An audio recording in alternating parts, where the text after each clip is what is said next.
Blacklist star James Spader is throwing back Thursday to his pioneering roles that changed Hollywood's view of sex on screen. Next. My friend James Spader has been captivating audiences as the so-called concierge of crime on the hit series The Blacklist for the past 7 seasons. And he's still a master at stirring the pot. Take a look. Is that stroganoff? Yes. I'm always hunting for a new recipe. The woman, you sent her? I did. After our last conversation, I felt you needed a soupçon of motivation. I told you that if you come Yes, back, I know you'd shoot first and not bother with the questions later. But, quite a bit has changed since then. This would have proved nothing. They prove you went to Miami to meet in secret with the FBI.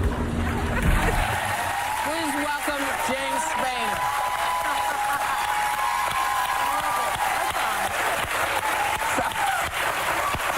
A couple of weeks ago, we sat down at the Tribeca Film Festival, and you talked about loving to do play acting. You love to play and do make-believe since you were a little kid, and how much you love Halloween.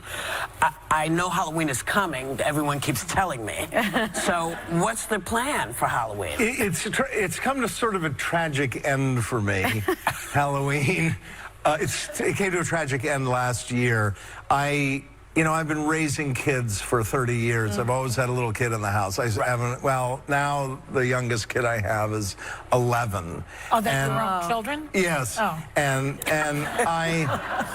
why, do you have some extra? No, I don't know. You said you were raising kids in your home. Yes, I do that. Yeah. But anyway, last year was the first year where he said, you don't need to go with me. I can go in the building. Oh, they do that. I could just go trick-or-treat in the building. So last year was the first year I didn't dress up. I didn't even go with him trick-or-treating. But I mean, Halloween for me has been forever been a real... I grew up on a boarding school campus, and so it was a very safe environment in every way.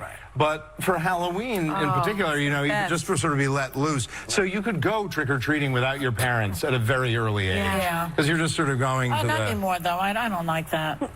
Well, at a boarding school campus you can. There's a lot of weirdos at boarding schools. Yes. Yes.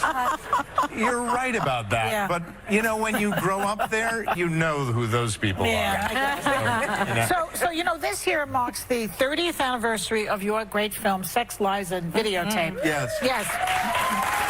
It was around 1989. Was also the time of Rob Lowe's famous sex tape. Interesting. Coincidentally. It was also the year of the birth of my first son. Well, I wouldn't put those two sentences 1989. Together. But, whatever.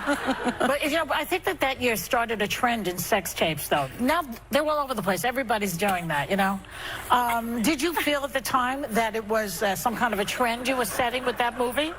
Gosh. No. We've missed Joy. No. Yeah. We'll come back to I'll come back to the table. Yeah, no, okay. I don't think it... I don't think there's a story there. We can move on. All right. So you're going to consider doing a sex tape. Let's just get that out of the way. No. Okay. I mean, I've made many movies that have plenty of sex in them. And I get it out of my system there, and I get it out of my system in the bedroom. Very good. Well, good for you. Gravitate toward bad boy roles, and they wrote with a kinky edge. You played... They tend to gravitate towards me. Okay, so you were into S&M and Secretary. You played a man who fetishizes car accidents and Crash. So why do you think these kind of roles gravitate toward you? Yeah. I must say that in certain cases it's because a lot of other people have turned them down. Oh, really? Yes. They probably regret that now. Actually, Secretary was one of those where I got a call from an agent, and one of the agents that I work with, and he said, there's this film Secretary, and a lot of people have been turning it down. It's very provocative and sounded perfect to me. And I read it. I thought, yes, S&M is a very important part of the story, but to me, it was just a lovely, funny love story. It was really a very sweet love story, I thought. And frankly, I guess also an answer to your question, Joy, films about things that you can sort of, you don't quite reach, you know, but but you're curious about, like things in life that, or proclivities, or fetishes, or experiences that people have in life that are maybe out of your own reach, or you certainly haven't experienced them, but you might be curious about, or you might have no understanding for or comprehension for, but you can sort of see it. You can portray those. Touch it. Yeah. I like to grab a hold of it and try it. And you do it well. Thank you. Like in The Blacklist. I do. I love The Blacklist. I love you in it. At your house. Well, interestingly enough, they're at my house now scouting because The Blacklist? Yes, they may the be weirdest thing you blowing just up. told me. They may be blowing up a car in my driveway for your next episode. Yes. But it's in its 7th season. I know. Wonderful. I know. But it's in its 7th season. Thank you. Not many people have us. But I may. If you want to blow up a car in the driveway. Yeah. And you Please, played gotcha. Red Reddington Yes. longer than any other role in your career. But there are still questions about your true identity.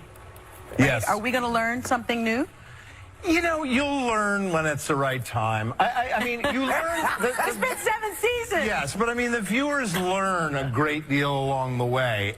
But what you realize, I think, successfully on the show, the writers have crafted it in such a way that you learn something that provides certain satisfaction along the way, and then that may change, but it's only in service of a surprise, or it's only in service of learning something else that's taking you in a different direction that ultimately is even more satisfying. There are a lot of so it twists isn't and as if turns. like, oh, there's 7 years of dissatisfaction.